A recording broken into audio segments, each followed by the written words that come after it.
അമ്മയോടടിയേറ്റ കുസൃതിയും വികൃതിയും അച്ഛൻ്റെ പൊന്നായിരുന്ന കാലം.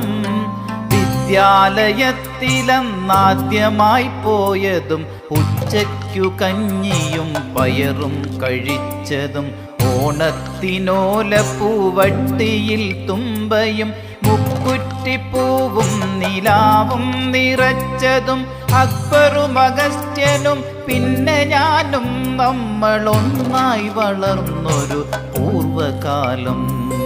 കാഴ്ചയിലേറെ വളർന്നു നാമെങ്കിലും ഓർമ്മകൾക്കിന്നും ചെറുപ്പമല്ലേ. മിഴികളും മൊഴികളും മങ്ങിയാലും നമ്മൾ പാടെ മറക്കുമോ പോയ കാലം.